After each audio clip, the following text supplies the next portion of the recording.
Good morning, ladies and gentlemen. Welcome to Supercars of London. No less than 4 days since landing from California, which was an 8-hour time difference, I'm on my way to Heathrow to do a PCR test so that within 36 hours I can fly to Dubai, which is a 4-hour time difference, continuing in the same direction. So this is the first time ever in a week I would have done a 12-hour time difference, and this is by far the most luxurious way of doing it. I'm driving a Rolls Royce Wraith, because in Dubai I'm driving the Rolls Royce Ghost Black Badge. I'm super excited about it, and the reason why I've got this car is Rolls Royce gave me the option of either driving myself to the airport in a Rolls Royce or being chauffeur driven.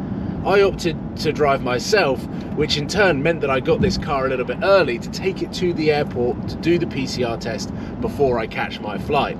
But within the next 24 hours, it's all a whirlwind, because I've got to drive this car to Saxton 4x4 because I'm test driving a potential for my next daily driver, which is not a 2021 Rolls Royce Wraith.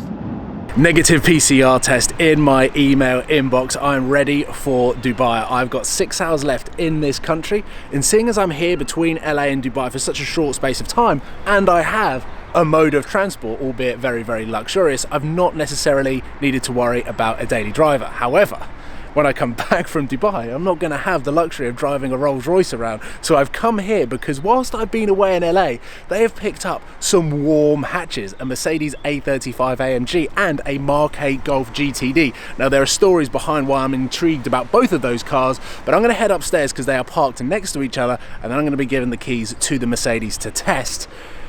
And then I'm going to have to jump in the Rolls Royce and head to the airport. Now, these two cars have two individual stories. I drove a Mark 8 Golf in Scotland. It was a 1.5 petrol. I loved it. I was averaging around 65 mpg. And then the A180D, one of my neighbours has just got the new A-Class. The interior is, for a hatchback, unrivaled. So to have a GTD and an A35 with the track pack, I feel like these are two very, very sensible options that I could potentially nuke spec out, black them out, and run around in them very comfortably, practically, and not worry about where I'm parking it in a car park. Because the moment you move up to these cars, they become a weight on your shoulder and a big responsibility. There is 100% something pulling me back to the AMG brand, or even the Mercedes brand as a whole.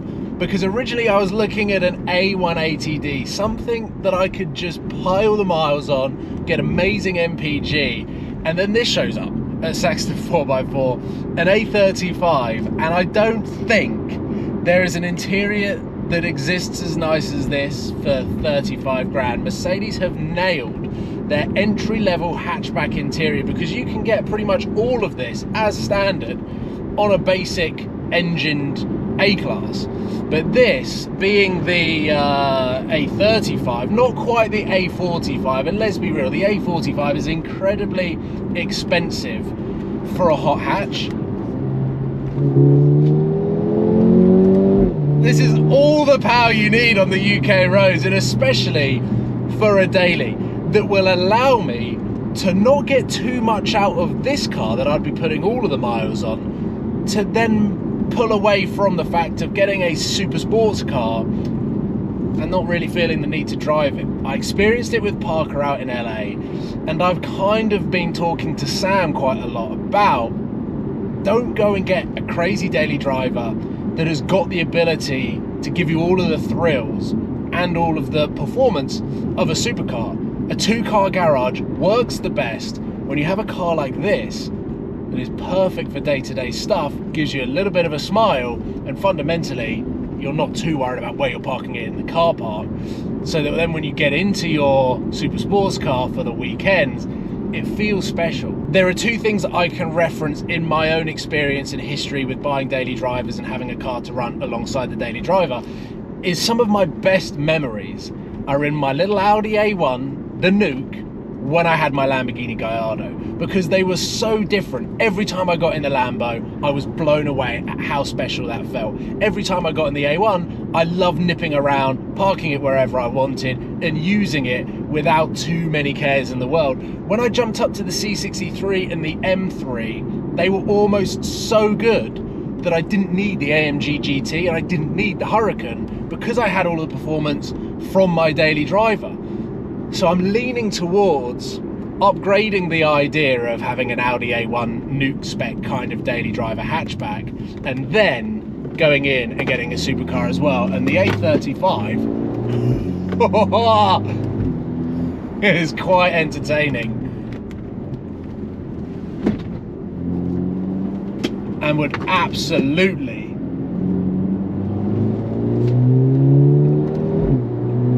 give me more than I needed from a daily driver.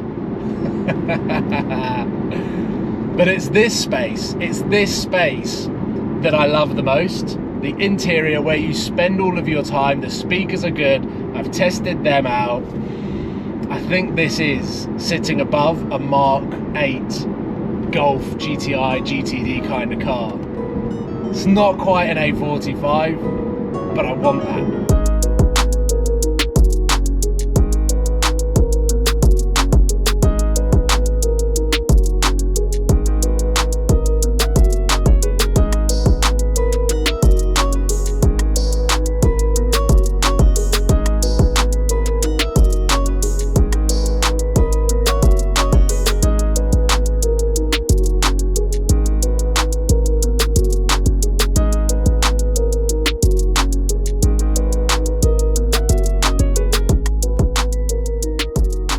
Well, welcome to my hotel room in Dubai. We've made it. It's been a whirlwind 4 days. And what this flight over has enabled me to do is digest what I experienced at Saxton 4x4. Between driving the A35 AMG, I emailed Tim Marl at Magnitude Finance, obviously. I also spoke to Tony from Gravel Cars and Sam from Seeing Through Glass, because I kind of want to get their opinion on what they think is the best route to go down. Because for £40,000, which is going to be my budget for the daily driver, you can go and get an old M4 competition or a C63 coupe.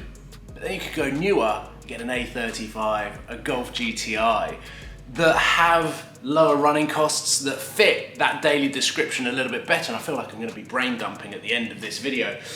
But fundamentally, the finance deals can differ so much between a 2014, 2015 M4, M3, F series.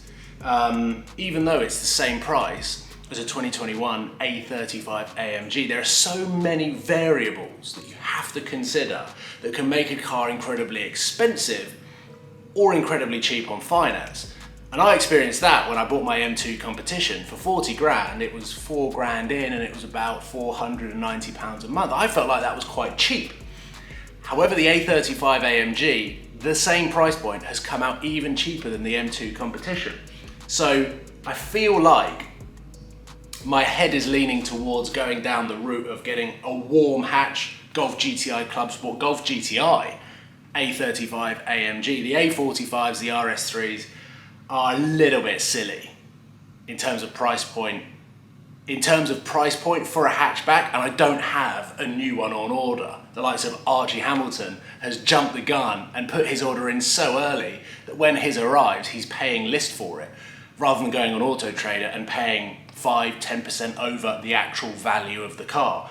And everything will eventually level itself out. So I'm trying to think sensibly. I'm trying to think, as you know, when I buy cars, I'm always trying to find the best deal, the best car, and also think sensibly about the future when I'm looking to sell the car as well, even though that is crazy to think. I've not even bought the car and I'm already thinking about selling it. But anyway, Golf GTI, Golf GTI Club Sport, A35, old shape RS3, C63, M4, Ford Mustang, Alfa Romeo Giulia Quadrifoglio. All of these cars fit into this 40 grand price bracket, and I feel like I need to sit down with Tim, the Magnitude Finance calculator, and understand what are the perfect variables to get the perfect finance deal so that I can get the best daily. That's what I'm going to do. I'm going to leave it there. This hotel room is incredibly hot because the air conditioning's not on and I've only just arrived. So I will leave it there, ladies and gentlemen. Thank you very much for tuning in and seeing this weird vlog from 2 different countries and my travel to Heathrow to get a PCR test in a Rolls Royce Wraith, probably the most luxurious PCR test that's ever been done. I don't know whether anyone's done it in a Bugatti, but a Rolls Royce is pretty ridiculous. And I will see you very soon for Rolls Royce Ghost Black Badge in Dubai, and a lot of other adventures that are going to be taking place as well. I'll see you soon, guys. Take care. Goodbye.